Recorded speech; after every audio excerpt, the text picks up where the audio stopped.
오늘은 2024년 3월 3일, 3월의 첫 번째 주일을 맞이해서 하나님 앞에 예배드리며 같이 말씀 듣기를 원합니다.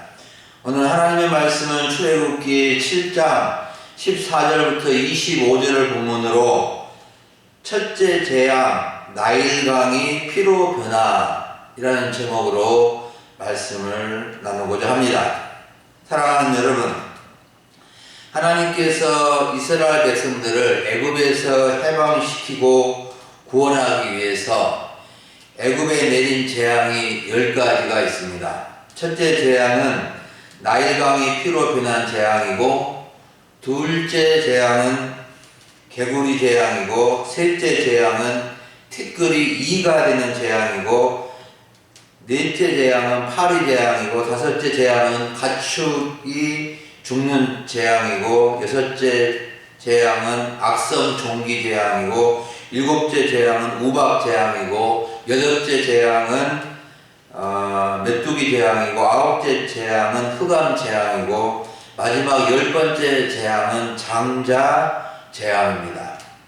오늘 말씀은 첫째 재앙으로 나일강이 피로 변한 재앙인데, 어떻게 재앙이 내려지게 되어졌으며 하나님께서 나일강에 피 재앙을 내린 이유가 무엇이고, 피 재앙에 대한 바로와 백성들의 반응이 어떠한지를 살펴보면서 우리는 교훈을 얻고자 합니다. 첫 번째로 살펴볼 점은 이제 피 재앙이 어떻게 내려졌는가입니다. 1절을 보면은 바로의 마음이 완강하여 백성 보내기를 거절했기 때문이라고 말씀해 줍니다.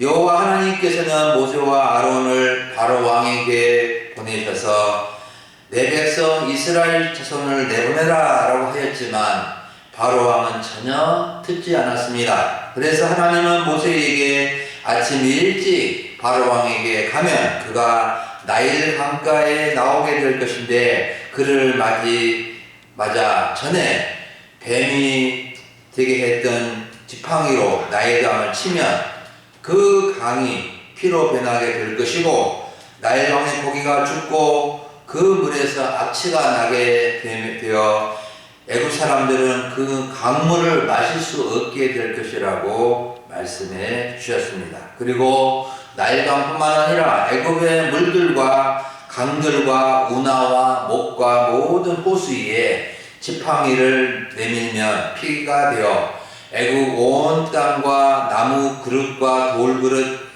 안에 물들이 모두 피가 될 것이라고 알려주셨습니다. 사랑하는 여러분, 이러한 하나님의 말씀을 들은 모세와 아론은 어떻게 하였을까요? 20절에 보면은 모세와 아론은 여호와께서 명령하신 대로 행하였다고 기록해주고 있습니다. 이들은 바로왕에게 가서 바로와 그의 신하들 앞에서 지팡이를 들어 나일강을 탁 쳤습니다. 그런데 나일 강물이 다 피로 변한 것입니다. 여호와 하나님께서 말씀하신 대로 그대로 되었습니다. 여러분, 맑고 깨끗한 강물이 피로 변화되었을 때 얼마나 끔찍하고 무서운 일이 일어난 것입니까?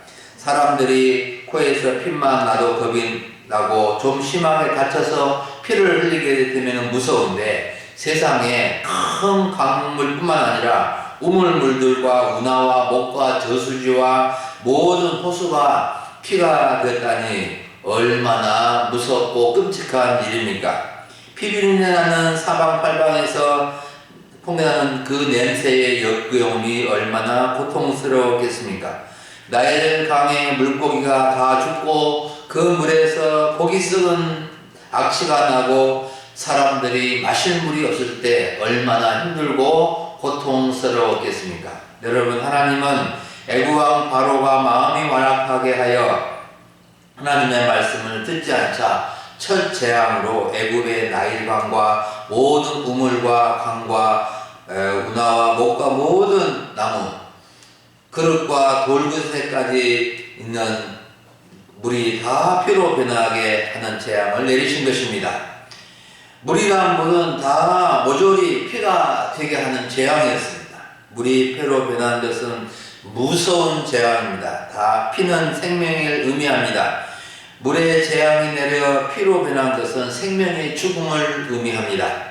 우리는 여호와 하나님께서 애굽에 내린 첫째 재앙, 피 재앙을 보면서 생명의 주관자가 하나님이시라는 것을 알 수 있게 되고, 하나님은 생명을 주시고 생명을 복되게 하실 수 있으실 뿐만 아니라 생명이 저주가 되게 하시고 심판하실 수 있는 분이라는 것을 우리는 기억해야 합니다. 우리는 정말로 우리 하나님이 재앙이나 재난을 내리지 않도록 마음을 완악하게 하지 않고 겸손히 하나님 앞에 나가는 우리 자신과 우리의 모든 주변에 있는 가족과 이웃들이 되도록 해야 하겠습니다. 두 번째로 살펴볼 점은 왜 하나님은 나일강에 피 재앙을 내리셨을까? 나일강에 피 재앙을 내리신 이유에 대해서 살펴보기를 원합니다. 그 이유는 간단히 말하면 애굽의 바로왕과 애굽인들이 나일강을 신처럼 숭배하고 있었기 때문입니다. 애굽 나라는 다신교 나라로서 많은 신들을 섬기고 있었습니다. 웅장하고 힘이 있을 것 같은 것은 다 신으로 섬겼고 왕도 신처럼 섬겼습니다. 나일강은 애굽인들의 젖주와 같은 강입니다. 애굽의 나일강은 엄청나게 큰 강입니다. 세계적인 강입니다. 나일강은 거대한 아프리카 대륙을 반쯤 종단하는데 아프리카 케냐 나라의 빅토리아 호수에서 출발해서 수단이라는 나라와 에디오피아를 걸쳐서 이제 애국까지 내려오는 그 강줄기의 길이가 무려 6,650km나 된다고 합니다. 이 길이는 우리나라 한반도가 삼천리 1,200km인데 두만강에서 목포까지 약 6배에 드는 긴 길로 강물이 흐르게 된 것입니다. 나일강이 얼마나 큰 강이고 애국 사람들이 신으로 섬길 이유도 어느 정도 짐작할 수 있을 것 같습니다. 오늘날에도 강이 중요하고 옛날에도 강은 사람이 살아가는 젖줄 같은 역할을 합니다. 그래서 인간의 문명은 강을 중심으로 발달해 왔는데 우리나라의 젖줄, 서울의 젖줄은 한강이고 중국의 젖줄은 항아강과 양쯔강이고 인도의 젖줄은 인더스강이고 바벨론의 젖줄은 유프라테스강이고 애굽의 젖줄은 나일강이었습니다. 강은 사람들의 식수와 또 당시에는 교통수단과 농사와 생활수로 충분하게 공급해주고 인간의 삶을 발전시키는 젖줄 같은 역할을 해온 것입니다. 그래서 강은 어느 나라든지 축복의 젖줄입니다. 그런데 애굽 사람들을 비롯해서 수많은 사람들은 영적으로 무지하여 강이나 바다를 우상시한 것입니다. 당시 애굽 나라 사람들은 수많은 신들을 만들어 섬겨왔습니다. 애굽 사람들이 섬기는 신들은 대략 80가지 이상이 된다고 합니다. 사자를 비롯해서 항소, 염소, 늑대, 개, 고양이, 다오기, 독수리, 매, 하마, 악어, 코브라, 뱀, 개구리, 돌고래 등 짐승들과 또 각종 물고기와 각종 나무들, 우랑창 나무들, 풍뎅이, 메뚜기 같은 곤충까지 신성시하며 섬겼다고 합니다. 애굽 사람들은 그들의 생업에 직결되는 나일강의 신 히피를 자신의 중요한 신으로 섬겼는데 여호와 하나님은 그들의 강이 피가 되게 함으로써 재앙을 내리셔서 그들의 우상이 신이 아니라는 것을 알게 해주신 것입니다.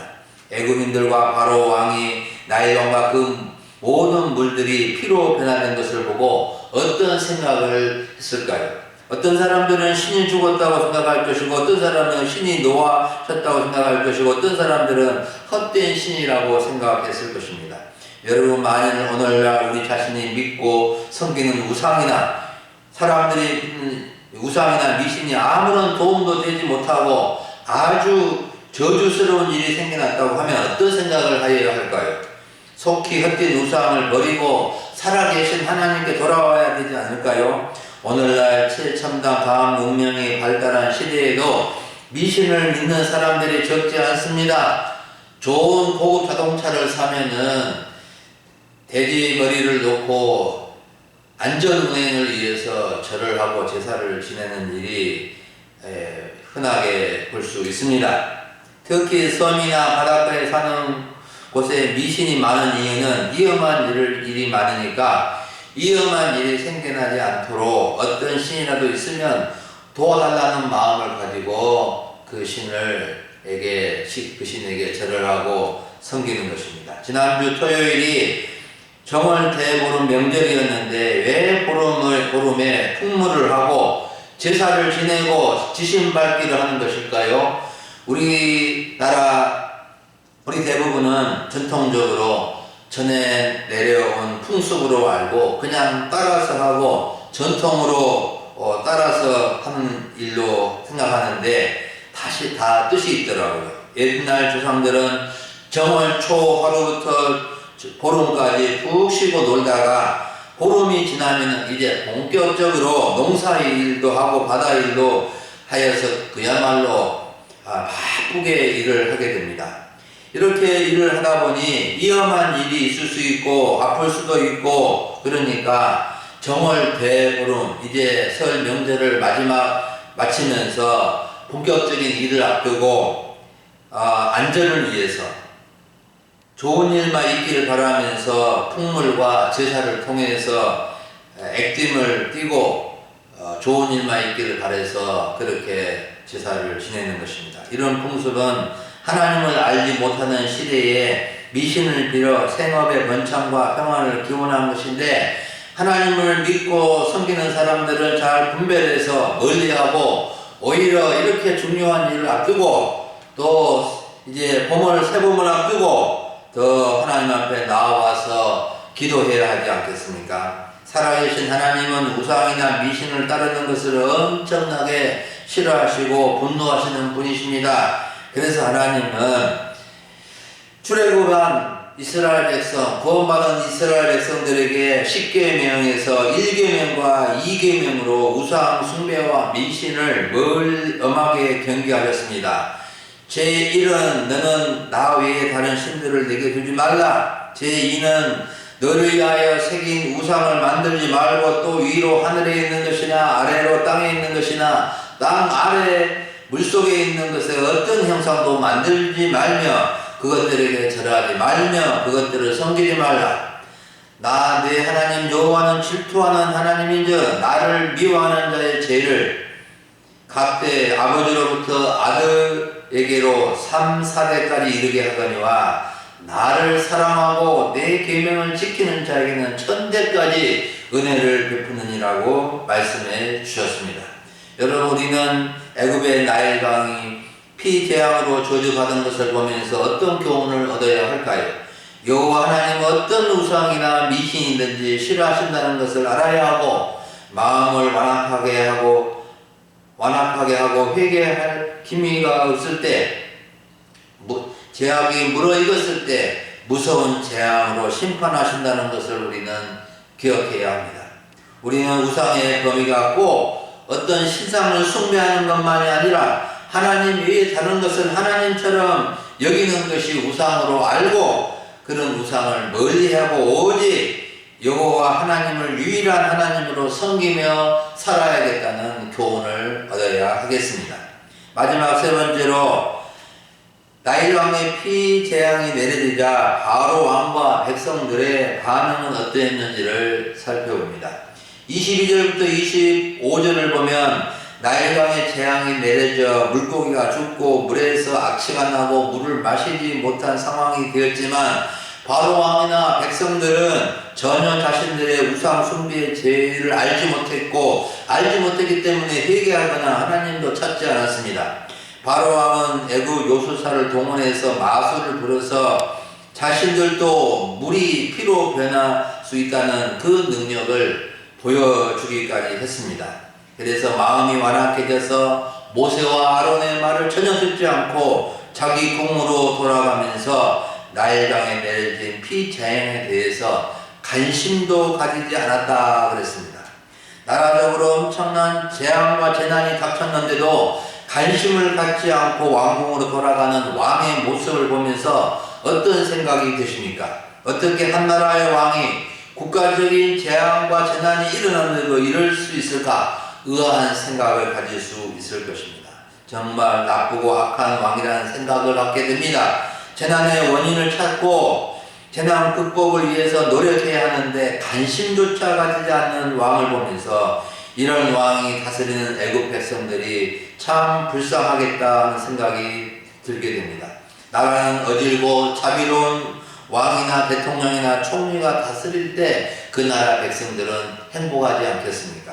그리고 애국 사람들은 나일 강물을 마실 수 없으니까 나일 강가를 두루 파서 마실 물을 구하는 것을 볼 수 있습니다. 백성들은 국가적인 재난에도 국가의 도움을 받지 못하고 스스로 마실 물을 구하기 위해서 힘들게 우물을 파야 했습니다. 지하수 파는 기계도 없는 시대에 갱이와 곡괭이로 물을 파는 백성들은 얼마나 힘들었겠습니까?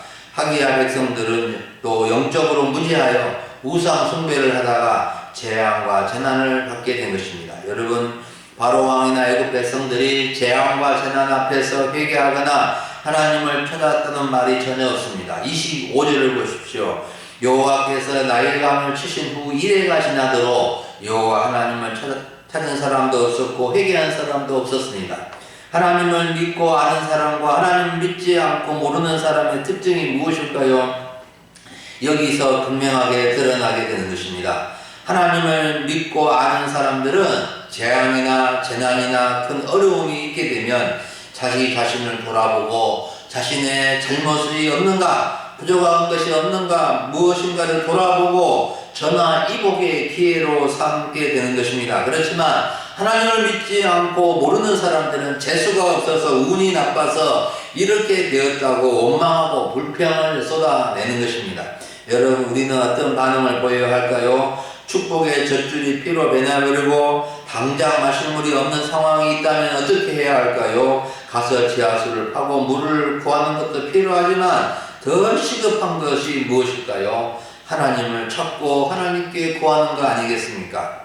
사랑하는 여러분, 오늘 오전에 우리는 첫째 재앙, 나일강의 피로 변하는 재앙에 대해서 말씀을 들었습니다.